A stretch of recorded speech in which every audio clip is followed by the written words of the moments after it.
कार्यशाला ऐसी, वो विद्यालय ऐसा, वो शिक्षण संस्था ऐसी है।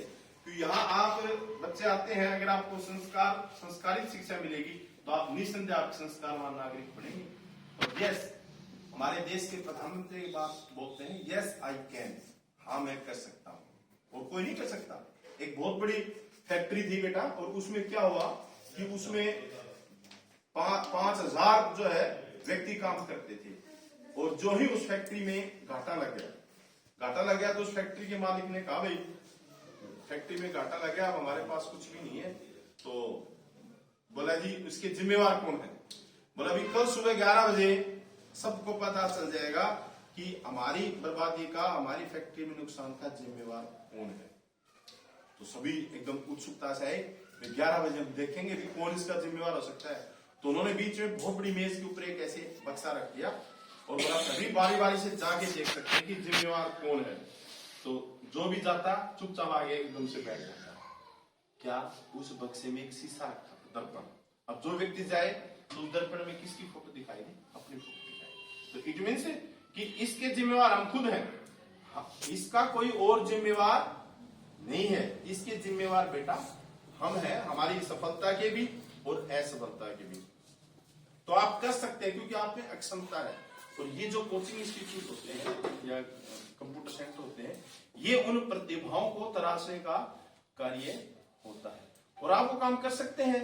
एक बार ऐसे ही जो है बेटा, जैसे दिवाली के दिन होते हैं, तो दिवाली पे जैसे सफाई हो रही थी घरों में, तो अब घरों में आजकल तो जो है हम क्या करते हैं, चाइनीज लाइट लगाते हैं, घरों में लड़ियां लगा देते हैं, जगमग रोशनी हो जाती है। तो बहुत बहुत दूर एक कोने में एक बेचारा जो दिया रखा था, तो वो दिया जो है वो एक, उसकी कोई महत्व नहीं था, उसकी वैल्यू नहीं थी, और ट्यूबलाइट वगैरह जगमगा रही थी।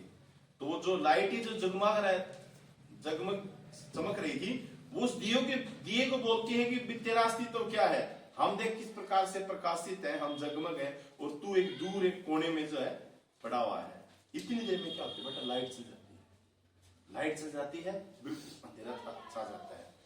तब किसकी तलाश की जाती है? एक दिए की, और उसी दिए को तलाश करके और उस दिए में जो है एक बाती जलाकर और एक दिए से दूसरे दिए को जलाया जाता है।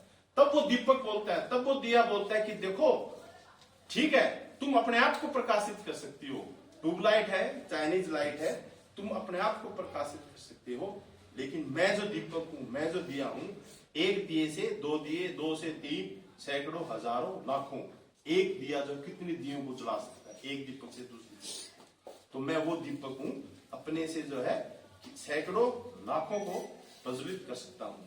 ठीक है ना, इसीलिए कहा जाता है कि एक चिंगारी कहीं से ढूंढ लाओ दोस्तों, इस दिए में तेल से भीगी हुई बाती तो। कहने का अर्थ है कि एक दीपक लाखों दीपक को प्रज्वलित कर सकता है, वो आप दीपक हैं। ठीक है, केवल उनकी अक्षमता को पहचानना है। और वो अक्षमता कौन पहचानते हैं? आप जैसे इस इंस्टीट्यूट में आप अपना जो है कोर्स कर रहे हैं, जो भी ट्रेनिंग कर रहे हैं आप, तो वो ये आपको जो है तराशने का कार्य करते हैं। तो आप वो दीपक बनिए। बोलते हैं ना कि सिर्फ हंगामा खड़ा करना मेरा मकसद नहीं, मेरा मकसद है कि ये सूरत बदलनी चाहिए। क्योंकि ये एक हम आज का जो आपका जो युवा जो वर्ग है, इसको एक मैं एक बहुत बड़े अच्छे अर्थों में बताऊंगा कि आपकी जो एज है वो टीन एज बोलते हैं, जैसे मान लो इसको, ये जो एज है ये थोड़ी बड़ी डेंजरस एज है। क्योंकि एक आज के समय में असफलता का भय बच्चों में सबसे ज्यादा रहता है, भाई मैं कहीं असफल न हो जाऊं। लेकिन अभी जो एक मैंने आईएएस का इंटरव्यू देखा था, एक बच्चे ने आईएएस पास की थी, उसने अपने इंटरव्यू में ये बोल रखा था कि मैंने मैट्रिक में मेरी 2nd डिवीजन, बीए में मेरे 42% और एमए में मैं 2 बार फेल हो गया, और तब जाके उसने जो है आईएएस की परीक्षा पास की है। एक बार यदि हम असफल होते हैं तो वो असफलता हमारी स्थायी नहीं है, उस असफलता को हम सफलता में बदल सकते हैं, बशर्ते आप में अच्छे संस्कार हो, आप में ज्ञान लेने की लालसा हो, उत्सुकता हो, आप संस्कारवान बनिए। आज के इस दौर में जो अपने माता पिता और गुरु जो तीनों का सम्मान करता है, वो जिंदगी में असफल हो ही नहीं सकता। ये बात आप लिख पा किसी भी रूप में, माता पिता और गुरु, क्योंकि वो बेटा देवत्व रूप है। आपने देवता ऐसी सड़क पे किसी को चलते हुए नहीं देखा आपने, आप वहां जा रहे हो, मैंने भिवानी रोड पर हनुमान जी को देखा था, वे अपनी गदा के साथ जा रहे थे, नहीं देखा, लेकिन फिर भी आप देखते हो, किसके रूप में देखते हो? माता पिता के रूप में, और गुरु को आप देवत्व रूप में देखते हो, जो आपको शिक्षा देते हैं, जो आपको ज्ञान देते हैं, आप जैसे निहारते हो, तो वो देवत्व रूप है। क्योंकि गुरु गोविंद ओम खड़े काके लागू पाए, वो एक वो है ना बेटा दोहा, भाई भगवान से भी ज्यादा, क्योंकि आपको कौन रास्ता दिखाता है, कौन करता है? गुरु। और है भी ये आपका सबसे बड़ा मंदिर है, ये जितने भी दुनिया के मंदिर हैं उन सबसे बड़ा मंदिर ये है। क्यों? क्योंकि अस्तोमा सदगमय तमसोमा ज्योतिर्गमय मृत्युमा अमृतम गमय, हमें ये जो केंद्र है आपका, बुराई से अच्छाई की ओर, अंधकार से प्रकाश की ओर, और मृत्यु से अमरता की ओर ले जाने वाला है, ठीक है ना? ये ऐसा केंद्र है आपका। तो यहां आप आते हो, ये सबसे बड़ा मंदिर है, क्योंकि यहां से आप जो ज्ञान लेके जाओगे वो आपके व्यवहारिक जीवन में भी और व्यवसायिक रूप से भी आपको जो है, आपको जिंदगी में सफल करवाएगा। अभी हम चारों ओर देखते हैं, क्योंकि मैंने कहा माता पिता की अगर हम इज्जत नहीं करेंगे, आपको पता है सबसे पहले हम जब पूजा पाठ करते हैं तो सबसे पहले हम किसको करते हैं? गणेश जी को। किसको करते हैं? गणेश जी को। क्यों करते हैं सबसे पहले हम गणेश जी को? गणेश जी की पूजा इसलिए करते हैं क्योंकि उनको वरदान मिला था।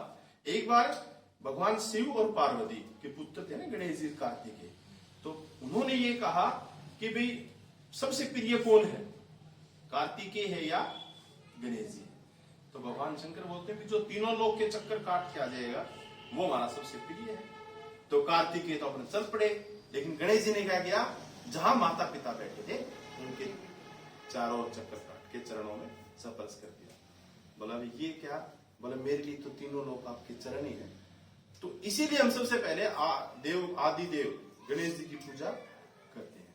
हमारा जो बेटा है, हमारी जो संस्कृति, हमारी जो परंपरा है, वो हमें शिक्षा देती है। आप देखिए भगवान राम आराध्य देव क्यों है?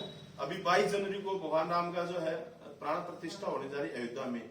हाँ, आज भी भगवान राम इतने हमारे लिए क्यों है? क्यों? मर्यादा पुरुषोत्तम राम है। इतिहास में ऐसा कोई उदाहरण नहीं मिलता जिस व्यक्ति को राज तिलक होने जा रहा है और उसी समय उसके पिता महाराजा दशरथ आदेश दे देते हैं कि आप 14 साल वनवास में जाइए। इतिहास आप पढ़ते हैं, आपने 10th +2 9th में इतिहास पढ़ा होगा। मुगल साम्राज्य में औरंगजेब ने अपने उसको मार दिया, उसके बेटे उसको जेल में डाल दिया।